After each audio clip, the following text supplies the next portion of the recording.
Hello, माझं नाव आहे सोहम शहापुरे.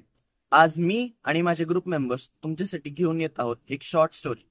या स्टोरीमध्ये मी एक मिडल क्लास मुलाचा किरदार निभवत आहे. त्या मुलाच्या रोजच्या रोजच्या लाईफमध्ये जे पण तो चॅलेंजेस एन्काउंटर करतो, आम्ही त्याच्याबद्दल थोडंसं तुम्हाला प्रस्तुत करत आहोत. मी कटकी तुषार.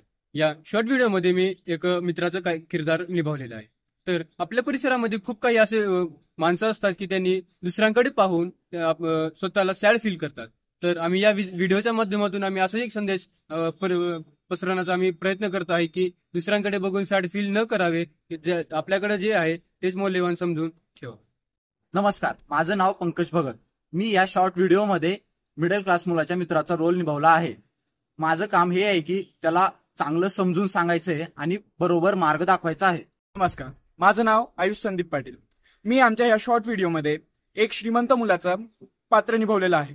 ह्या श्रीमंत मुलाला खूप महाग महाग गोष्टी घेण्याचा, ट्रिप्सवर जायचा खूप शौक आहे आणि त्याला ह्या सर्व गोष्टींचा खूप गर्व आहे.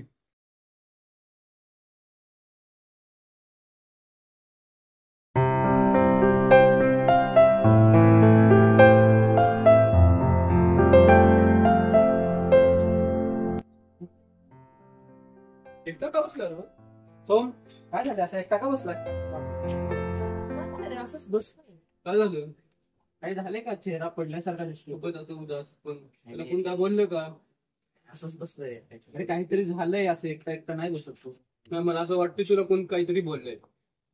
ते आता झालं हे की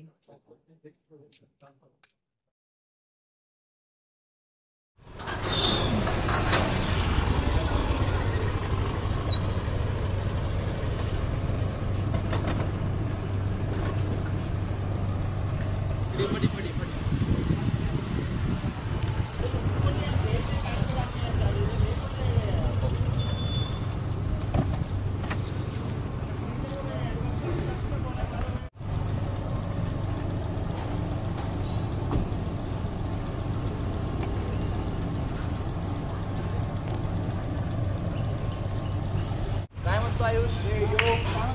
मजेत आहे. मस्त मस्त. तू? अरे मी तर मजेतच असतो भाई. मी नवीन वॉच घेतली आहे. नवीन वॉच बघू. हा, कुठली आहे? टायटन लिमिटेड एडिशन आहे. किती पडली? 5,000ला. 5,000? शॉक व्हायची काय नाही, नॉर्मल असतात वॉचेस इतक्या येतात. मला खूप शॉक आहे. मी खूप घेऊन ठेवलेले आहेत कलेक्शन वगैरे. या सुट्ट्यांमध्ये कुठे गेला होता की नाही गेला होता खायला? सुट्ट्यांमध्ये असं तर मी तर कुठे काही खास गेलो नाही रे. तू? मी तर गेलो होतो भाई, गोवा वगैरे गेलो, क्लबिंग वगैरे केली, पार्टी चिल करून आलोय. ते गोव्याचा फेमस सी फूड खाल्लाय? हा, ऑब्विसली गोव्याला गेल्यावर सी फूड तर खायलाच लागेल ना, फेमस. मजा केली मग? अरे एकदम. बाकी मग? बाकी काय नाही म्हणजे. अच्छा.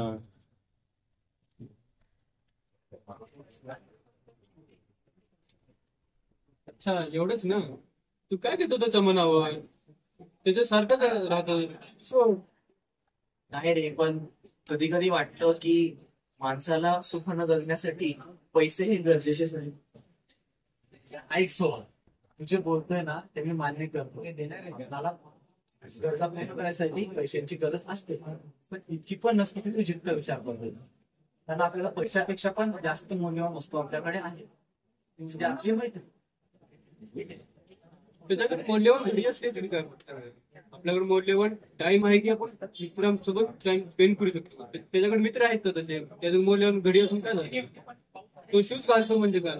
तू त्याच्या बरोबरचा नाही असू शकतो. गेला होता गोव्याला, सी फूड खाल्ले, क्लबिंग केली, सगळं केलं. चल आपण पण जाऊ आपल्या छोटं वडेवाल्याकडे, मस्त वडापाव एन्जॉय करूया. चल. जाऊ दे, तुम्ही जाऊन या, मी नंतर येतो. जाऊ दे. चल चल.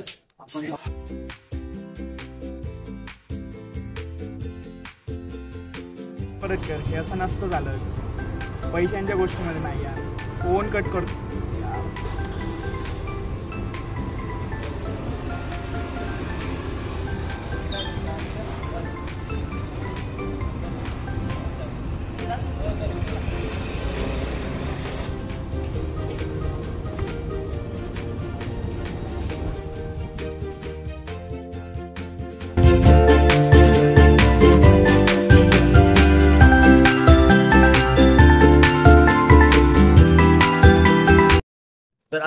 जसं तुम्ही पाहिलं आमच्या व्हिडिओमध्ये माझा जो कॅरेक्टर होता त्यांनी दुसऱ्यांकडे काय आहे ह्याच्यावर जास्त लक्ष देऊन स्वतःच्या आयुष्यातलं सुख गमावलं.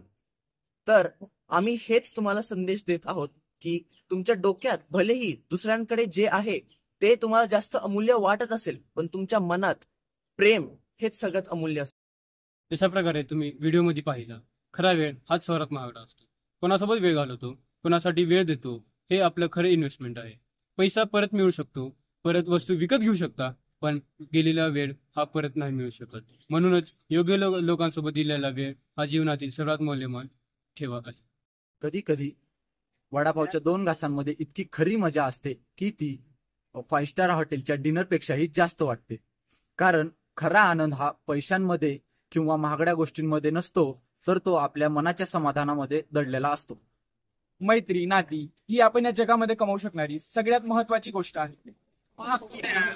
महाग ट्रिप्सवर जाणं हे सर्व तुम्हाला काही क्षणाचा आनंद देत असतात, पण जे आपले मित्र असतात, जे आपले नातेवाईक असतात, ते आपल्या खराब वेळेत आपल्या खांद्याला खांदा लावून उभे असतात.